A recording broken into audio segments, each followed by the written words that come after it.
Okay, hello, it's Paul Green from the business community doing another one of our regular spotlight on interviews. So I'm pleased to say today I'm joined by Rob Harris. Good morning, Rob.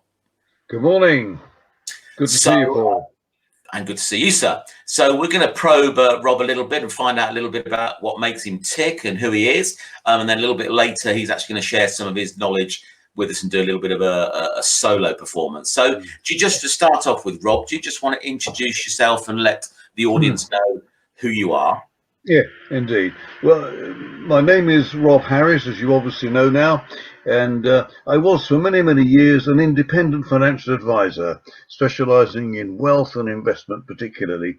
I came to the point where I thought I could retire. I sold my business, but my clients wouldn't let me. And they kept asking me questions, and those questions and the answers to them eventually became a money awareness course.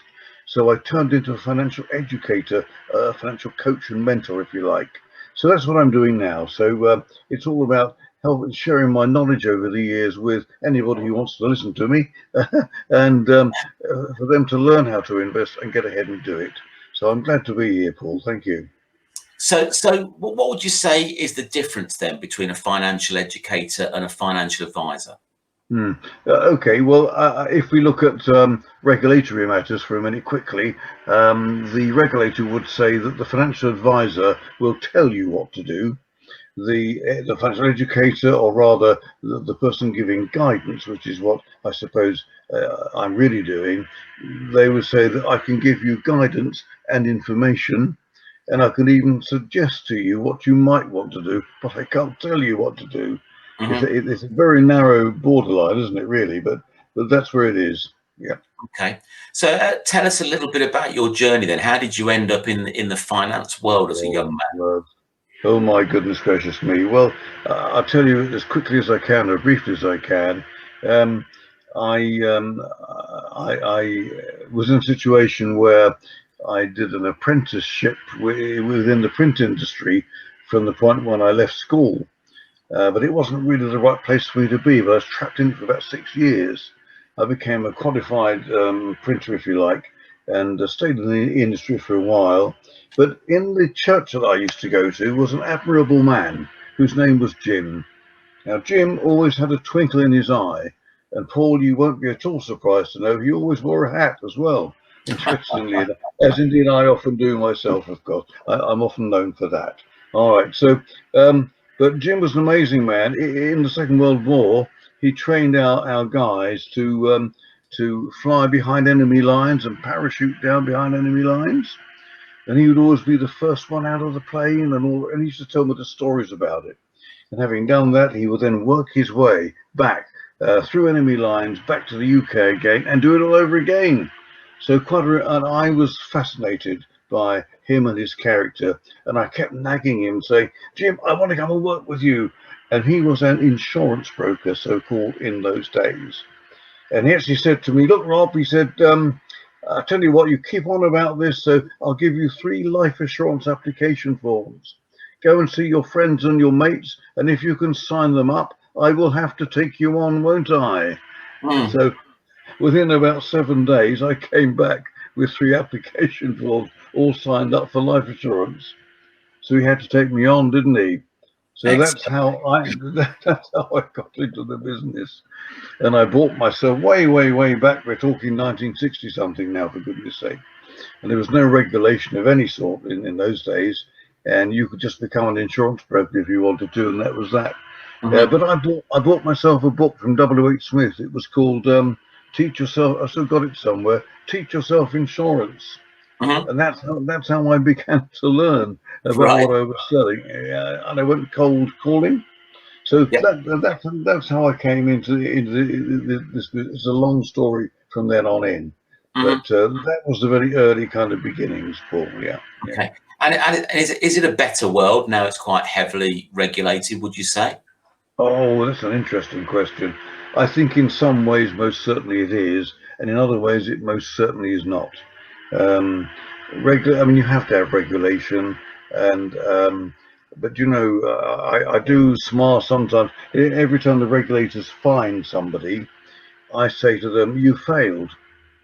You Mm. know, regulation should have prevented the wrongdoing in the first place. Mm-hmm. It's not a victory to find somebody, it's a failure, actually, really. And I know nothing is perfect in this world, is it really, Paul? And it takes time to get things right. But Mm. we do find at the moment, and this is a personal view, we do find at the moment that, that financial advisors are often strung up and can't actually do what they believe is the right thing to do, Mm-hmm. because there's been financial conduct warnings about if you do this, we might say that, or what, and they come down the line. And advisors are worried about the impact of what they're doing now, whether they might be fined at some future point for actually doing it. And that sometimes leaves clients, people who want to invest, not in the best position, Mm-hmm. or not getting maybe the very best advice. That's a controversial view I've just expressed, I'm sure.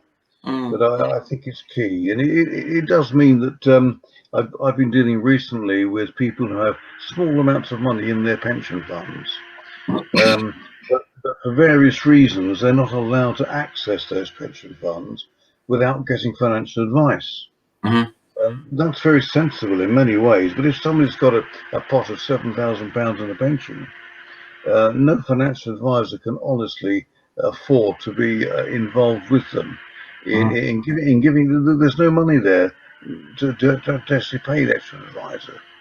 Yeah. In Yeah. one case recently was a lady who was told that she couldn't access a pension fund without financial advice, and Mm-hmm. she was recommended to an advisor who wanted to charge her £720 plus VAT.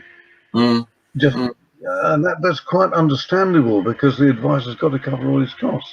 Yeah. There's nothing wrong in what the advisor's doing with that, but what is wrong is all sort of backdrop of the fear and warnings of going against the regulator's advice to do what you think is the best thing, only Yeah. to be fined later on. So Sure. I've got every sympathy with advisors in this world. So regulation is a good thing, Paul, but Okay. it also causes problems as well. Has its limitations. Yeah. So, I think how that's limited. how does somebody go and choose a financial advisor? Then there's probably quite a lot of choice out there. So, Oh, golly what, gosh, all right. Well, yeah, I mean, if you'd like, I will take a couple of minutes, 2 or 3 minutes, but if you yeah, like, I'll run through that. Would you? Is that helpful? yeah, that's fine. Um, I think, again, you might find some of my views are controversial, but you see, I've been in this industry for best part of half a century, 50 years. So I do feel as though I know the industry from the inside out, if you see what I Mhm. mean. Yeah. So maybe I'm aware of things that outside of the industry you wouldn't be, as a client, as somebody seeking advice, you wouldn't necessarily be aware. So there are many kinds of different types of different levels of financial advisor. And can I just counsel you, if I may, if you're prepared for me to do that, just Mhm. to say, please don't choose your financial advisor just because you like her or Mhm. just because you like him. All Mhm. right. Okay. It's important that you have a chemistry with the person you're going to work with.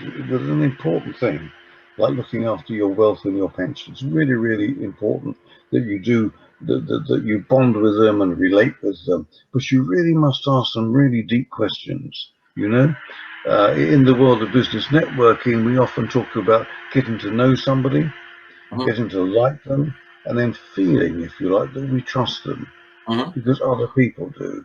But my dear friends, we need to go deeper than that. It doesn't matter whether we're choosing somebody for social media or marketing or financial or whatever it is. We need to go deeper than just feeling that we know and we like and we trust. There needs to be a bit of forensic science behind the question. So the kind of questions that I would, with the knowledge I have, that I would want to ask a financial advisor before I employed them was, are you truly an independent financial advisor? Mhm. And by that I mean, are you directly regulated with the Financial Conduct Authority? Mhm. Or are you regulated through a company midway between you and the regulator, a kind of an umbrella company? So Yeah. that may not be a bad thing. It might be quite a good thing, but again, it could, in my view, that could limit the kind of advice that the advisor could give you. I mean, let's take it. I sometimes say to people, ask your advisor whether if he felt the financial conditions were such that it was right for all your money to come out of investments and sit in cash for the meantime, would he do it? Mm. And I have a suspicion there are very few advisors that would be as definite about that.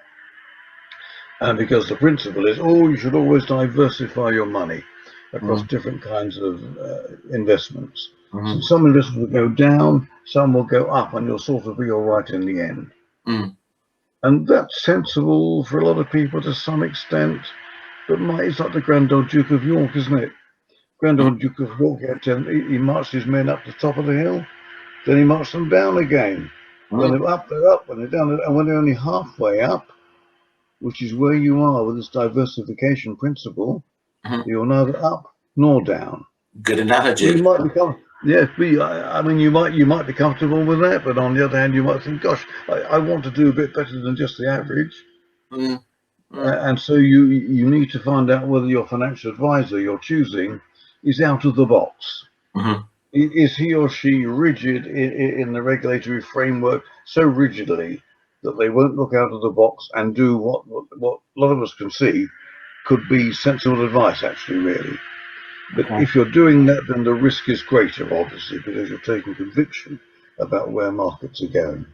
Okay. So, okay, so I'm rambling on a bit, so maybe No, I'll that's stop fine. there. That's fine. Yeah, So I guess what you're saying is you're looking for sort of a proactive person that actually is right.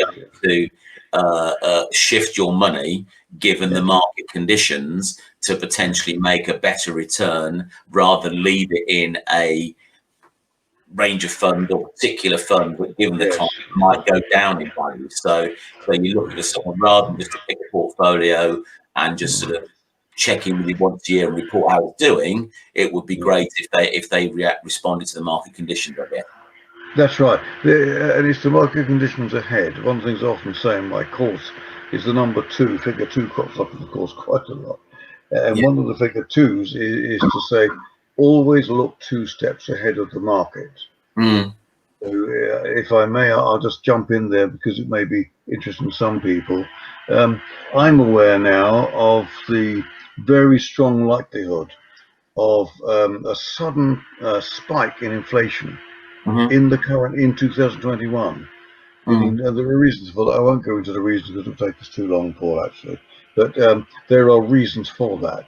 So I would hope that your financial advisor would be aware of that Mm-hmm. and therefore would be taking some steps, maybe to tilt or to shape your portfolio to take care of that inflationary possibility, to take advantage of it. Mm. For example, one of the forms of investment you can make is to lend your money through what are called government gilts, lending your money to the British government Mm. or the UK. But you may or may not know that when you do that, your fund manager can be running a fund where he's lending the money, but only on the basis that the interest rate he's going to get on your lending of your money is linked to the rate of inflation. Mm. So there we get an inflation-linked rate of yield or income. Yep. Now, if there's a sudden spike in inflation, could it be that everybody will suddenly want to protect their money from inflation? Everybody wants inflation-linked bonds and gilts. Mm. So if your financial advisor is helping you to make that decision for him to move some of your money into that category, it might just be the right thing to do, mightn't it? Yeah, Because potentially. because another number two in the world of investment, Paul, is always look for two rates of return on Mm. every pound that you invest. One is the capital growth. You put £1,000 in, when you take it out, you want it to be 2,000, not still 1,000. Mm. And meanwhile, you want an income, a dividend, a yield to actually come in. Right? Mm. And if that yield is index linked and there is a spike in inflation, that's the reason why people might suddenly want to buy the kind of investment you bought today. Mm. Mm. Because the capital value, the capital growth of your investment will suddenly rocket upwards because the market works by two things again: supply and demand. Yeah. Now, Yeah. that's not please do understand, this is just me helping you, I hope, as a listener, to think and to open your mind to possibilities. Yeah. I'm not saying go and buy these things. Of course. It would be because you need to understand the risks and rewards and all the ifs and buts and maybes about them before you do that. But I'm Absolutely. just trying to show you how you need to be working with financial advisors who are forward looking like Mm, that mhm. and who are aware of market conditions. Yeah. Because I'll stop in a minute, Paul, but it's all about risk. Mm, What kind of risk level are you as a client? And I think a fundamental mistake is made because the textbook about financial advice and indeed regulators and many advisors will decide that certain kinds of assets or investments are high risk mhm, and others are low risk. mhm, And I shake my head, controversially maybe, but mhm, I shake my head with all my 50 years of background. I shake my head, no, the risk of any investment is not what the textbook may tell you. The risk of any investment, it depends upon the economic conditions mhm, and the political conditions around the investment at the time that you hold it. mhm. So you see, you need a financial advisor who is market aware, Yeah. Yeah. and not somebody who's just using a textbook response. Yeah. It's a fluid situation, isn't it? All the while. Especially now. And great Yeah. opportunities at the moment, great opportunities in the market actually. Okay. Because of the volatility. Excuse my enthusiasm, won't you? That's all right. You're allowed to be enthusiastic, Rob. No problem. So, Yeah, your money yeah, awareness course, you touched on that earlier. yes. So, tell me what that's about and who it's aimed at and what Right. people will get from being involved in that. Yes. Okay.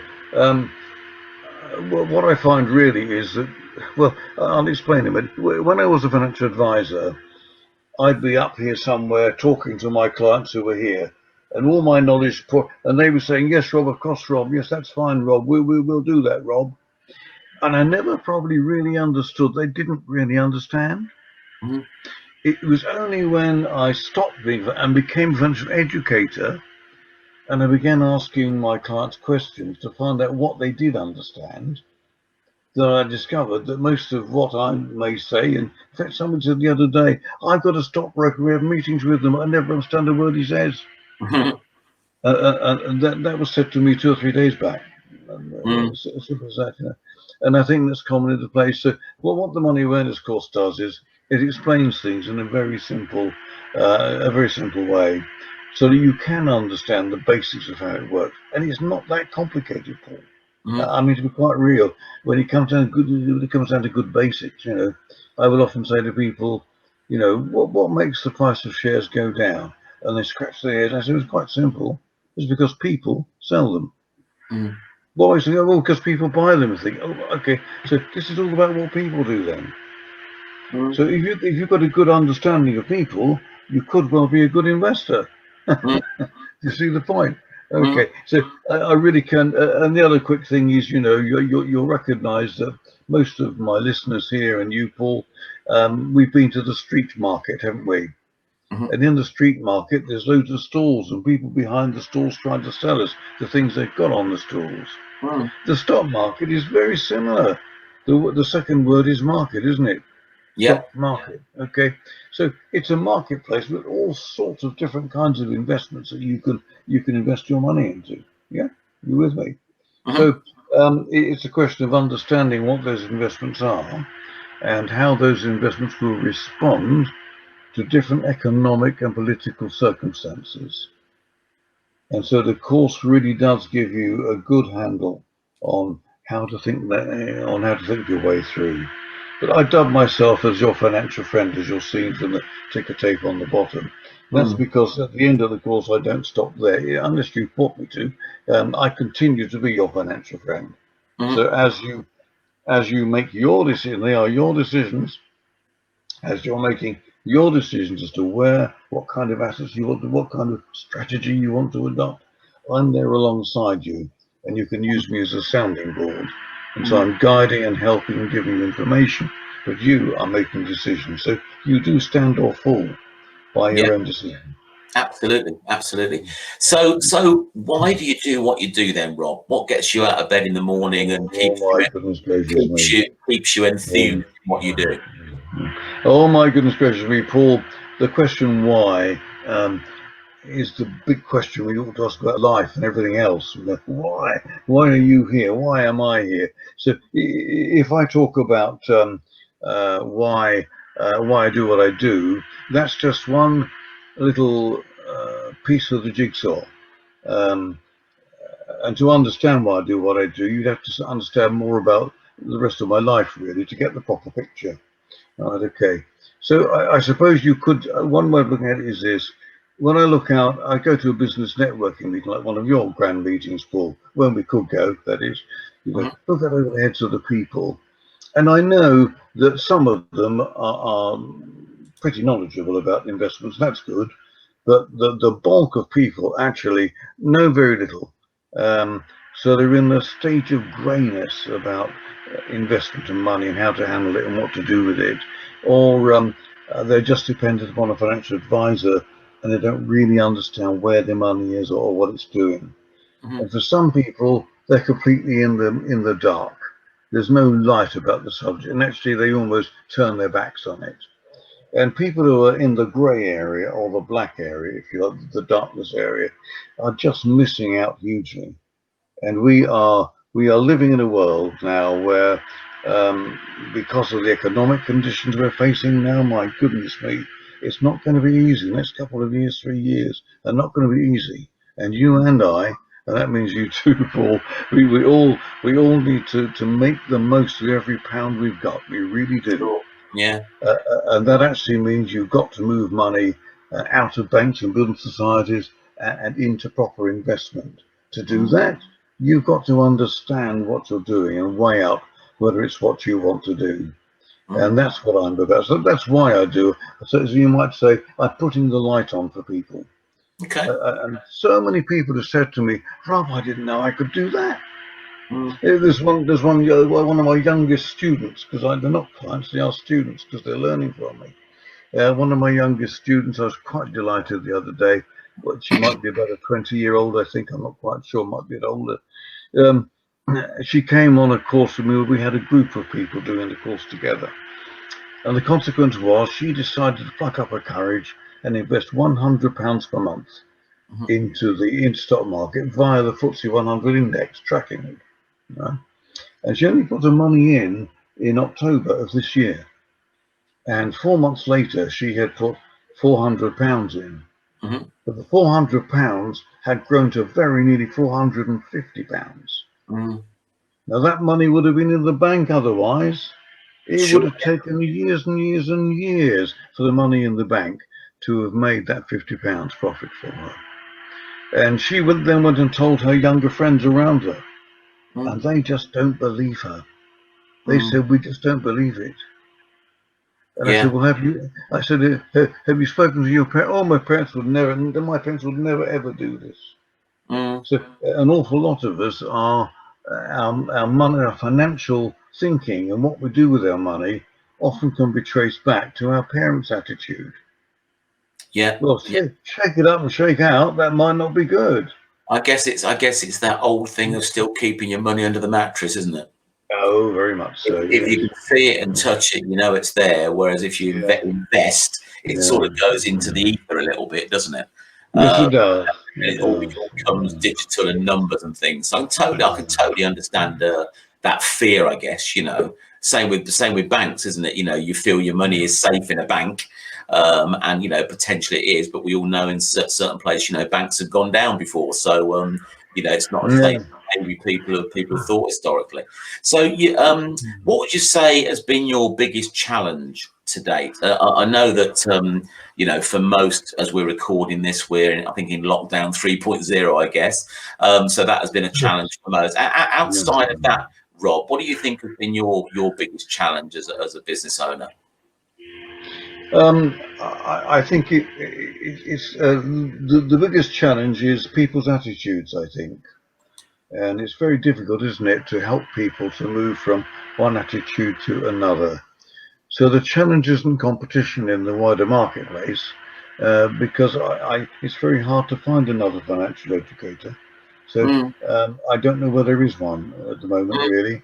Um, but so the problem is people's attitudes. I have to be very gentle and careful at how I approach that. But, I can look out over a room full of people and know that if I can get my message across to them, their financial well-being will grow mm, and be substantial. The difference that handling your money profitably and sensibly and prudently and knowledgeably can make is absolutely huge. And mm, what's more, Paul, in a world where we know there's so many people struggling and suffering. Um, wouldn't it just be great if we could take our money from the building society or bank earning nothing, make some profit, make some surplus profit, and have that surplus to share with the world of people who are suffering from lack of food and all the other things. So money itself isn't really our wealth. We need to say what is our wealth, um, and I was talking to you might know him, Paul, chatting with a nice guy called Kevin Robinson the other yes. day, Yeah. and we asked the question, "What is our wealth? What is our wealth?" And he told a story of how one day he heard a joke. He was out working and he was dying to share that joke with his daughter, and his wealth was getting home, sharing the joke with her, and Mm, laughing and whatever. So our wealth may be very different from money, but we do need money in the background. Um, to allow us to, I would say, we often are known in life by what we do rather mm, than who we are. And I mm, think one of the struggles and one of the big benefits of having money and having the pressure of, can we pay the bills every month, to knowing mm, that you've got investments that are doing well, and you're more relaxed, you could become yourself. So mm, you can begin to be who you are rather mm. than just be doing all the time, Yeah. really. So an interesting question for people out there really is, what is your wealth? Mm, Yeah, because it surely is not. Money doesn't buy happiness. It doesn't.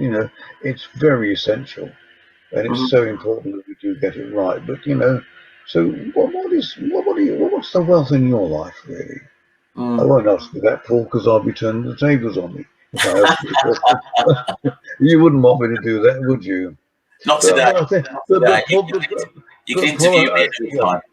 Yeah, plus I think I should just say, because I said that what I do is like just one piece of the jigsaw puzzle of my life, really, actually. And I talked about, and you would know I would say this, Paul, wouldn't you? Um, I've talked about people being in a grey area or even in darkness when it comes to money. And I think, very often we are so focused on the natural things in life that we're engaged. Earning our money and paying our bills essential. And all the issues of life that we face, we often forget the spiritual part of our makeup. Hmm. And so, I would add that. So, one of my purposes of why do I do what I do? Well, it's because, I can share the light that I have, that I've experienced through my own faith. My faith is the Christian faith. That's partly how I grew up, and it's partly because that's what I've found to be true, Hmm. and that's where I find the light. So, in many ways, I think through all of us in business, self-employed, small business, we can all share the light that we have. Hmm. We can all be encouraging for other people, to other people. We can lift them up when they're down. So, one of the reasons I get out of bed in the morning is because, I've got enough life experience now to maybe have a certain degree of wisdom and understanding, I hope anyway. Um, and if I can share that, and other people can not only have the financial burden lifted off them through the money awareness course, but they can often have aspects of life in general lifted off their shoulders, so that Mm, I we, think we that's well, yeah. that's So particularly that's important. Particularly important right now, I think, isn't it? I really do. If I can just quickly add as well, Yeah, sure. I don't, anybody listening who'd like to do this, please come and contact me. I'm about to launch some Zoom sessions built around the big questions of life, and I'm calling it the Big Questions Forum. And you're going to be invited to come into that forum with whatever faith, belief, non-faith, atheist, Christian, or whatever, Buddhist, whatever you may happen to be. Somebody who believes in the universe, I don't mind. Come and share your beliefs. Come and debate and discuss, and let's see what light we can actually find together. So please do, if that interests you, the big questions of life, the things that really matter, do come and ask me about that, as well as, if you like, the money awareness course, by all means. Okay, Yeah. sounds very interesting, Rob. Thank you for that. So, You're welcome. kindly agreed to share some of your vast knowledge for 3 or 4 minutes. So Okay. I'm gonna hand over the screen to you now, All uh, right. and just leave you to your own devices, so you All can just right. impart a little bit more wisdom. So, here we go. Okay. There you go. All right. Fine. Okay. Well, thanks for the opportunity, and thanks for listening to me as well. Just 3 or 4 minutes, and that's all. But what I feel I'd like to do is reach out to those people who don't really know very much about investment, and maybe your money is still in the bank or in the building society, or maybe it is invested, but you don't really understand where your money is or what it's doing actually. So I want to go back to that picture I began to paint. We've all been to a local street market, haven't we? And the stall holders are all trying to sell tomatoes or whatever it is they've got on their tabletop to us. Well, the stock market is somewhat like that, except that the things that are on the market stall tables are just different kinds of investments. So just very briefly, I want to share with you a little picture that might help you to begin to work your way through this. Let's make the stock market really quite simple for a minute. I don't know if you happen to have a pen, a piece of paper, you could just draw a vertical line and then a line across. So you've got 4 boxes. Yep. And in the top left-hand box, if you wrote the word cash, or we could say near cash, that's an investment. Holding cash on deposit is a savings, or it's a form of investment in a way. We'll talk about that in a minute. In the second box below that, I'd like you to write the words fixed interest. Fixed interest, because that's the second category of investment you can buy through the actual stock market. In the box at the top right hand corner, you could write the word property. You may not know that you can buy property through the stock market without actually having to buy a property yourself. Could be much simpler, couldn't it?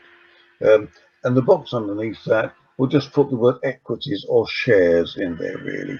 Let me just cover this because once you've got a handle of those 4 things, you'll at least have the basics, the basic introduction to begin to look at the stock market and to begin to look at different forms of investment other than just the bank and so forth. Oh, and by the way, did you know that you can invest in the stock market from as little as £50 per month? Right, so the young lady I mentioned put £400 in over 4 months, £100 a month, and it had grown to nearly 450. Let's be careful. Stock markets investments can go down as well as up. Yeah, you can lose money. I've never known anybody related to me ever lose all their money. Never known anybody lose anything like all their money in the stock market. And very often we read the small print and it warns us, and it says quite rightly, it says you may not get back as much as you put in, and so on. But that small print isn't entirely truthful. It only tells us about one side of the coin, which is the negative side. Flip it over from tails to heads, and you find the good news that the reason the stock market is there is, for one reason, is because you can make a lot of money through it, and most people do come and join them. So what about cash very quickly? Well, cash, the problem with putting your money on deposit is that when you come to spend the money you saved, it won't buy as much in the shops as if you spent it on the first day. That's because the cost of living rises, as you know, and the interest you get doesn't grow in line with that. Fixed interest very quickly, that's where you are led to. There are only 2 fundamental ways of investing your money through the stock market. One is by lending your money to governments or to businesses, which is what we call the fixed interest market. And the other thing is you can buy ownership of companies by investing in funds, whether your fund manager's buying shares. of different companies like BT and Shell and some of the big banks and so on. So you're either lending money through the fixed interest market, or you're buying ownership through shares. The other box that we had there was the box of property, wasn't there? There, your fund manager that you're investing through is buying commercial property. So that shops, retail and office blocks, and also industrial units and so on as well. And then you get two kinds of return there, don't you? Because your manager's buying shops and bricks and mortar, commercial property and office blocks. That's bricks and mortar that we hope will rise in value. Meantime, there's a rental income coming in. And from all of these investments, except cash, you can learn how to get two kinds of return from every penny that you invest. I need to stop there for the sake of time, but I hope those four boxes is a very basic, elementary introduction. Cash, and lending your money, and then buying ownership of companies or investing in property. And those are the four main areas of the stock market. But do come back in contact with me if you'd like to know why. I just love to share my understanding and knowledge, and I'd like to see you then benefit from that and move ahead and do new things with your money. Thanks for listening. Okay, thanks for that, Rob. I have to endorse your money awareness course. I attended it. It was an eye opener for me. And as a result of that, my investments almost immediately from meeting up with Tom, who you work with, by just shifting where a certain pension pot was, I think sort of like saved me money and earned money at the same time. Had I left it in one pot, I think it would have gone down by about £5,000. But we shifted it, and it went up by about £3,000 or £4,000 or whatever it might have been at the time. So exactly right. But I do clearly recall that. Yes. So knowledge is a powerful thing, Paul. When you've got a financial friend alongside, who's even better. No, absolutely. I highly recommend people getting in touch with Rob and just having an initial chat with him. I think you'll learn something from that, even if you don't go ahead and do his money awareness course. And I think for me now, I'm certainly more aware of where my money is and what it's doing and the different places that it's actually put in, rather with most people, I guess, or certainly people I know, will just sort of leave it with whoever their financial advisor is, not really know the terms, not really understand what these different pots are, and therefore be none the wiser, and just sort of have an annual review, and it's either gone up or gone down. They just sort of take that on the chin. Whereas you can be a little bit smarter through knowing Rob, I would say. So one final thing, if you were to give one top tip for any business owner out there, what would your top tip be? Okay. Yes, I think the top tip would be a fairly simple one. I could give several, but the one I think I'll give is this. I've learned that I'm good at certain things, Paul, and utterly hopeless at other things. Okay. So I've learned from quite an early stage in my business life to download the things that I don't enjoy, to download the things I'm not good at. Find other people to do your social media if you're not happy.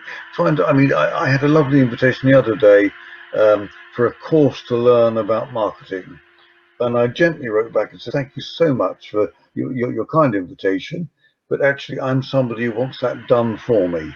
I don't want to learn how to do it and take up hours of my time, because I can be more benefit to other people face to face, like I am today with you, perhaps, sharing my knowledge, and that's why I earn my income as well. So it's much better that I'm on the coal face, as it were, and not in the admin works of my business.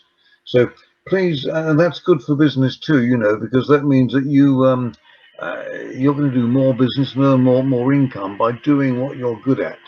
And other people's business will flourish as well in these difficult times, because you're downloading things to them that they can do for you, for which you're paying them out of the extra income you're earning, because you're doing what you ought to be doing. You're on the coalface. Yeah. Does that help, Paul? Oh, I think we've frozen. No, you're all right. You're okay. I'm okay. You're back. That's fine. I'm back. So you're back. did you capture? No, absolutely sound advice. absolutely standard. Yeah. But the classic is, I guess, initially the bookkeeping or the accountancy that people do themselves, and other administrative things. So yeah, once you've released that, because what you're really downloading is the service, but you're also gaining back the time, aren't you? Yeah. Which is an investment in itself. You've got Absolutely. to invest time to make a business successful. So Absolutely. that's it, Rob. Your ordeal is done now. So thank you I thoroughly enjoyed it, Paul. Thank you. Yeah. thank you very much for imparting your knowledge. So yeah, thanks again. I'll end the broadcast there. Thank you so much. Bless you now. Take care.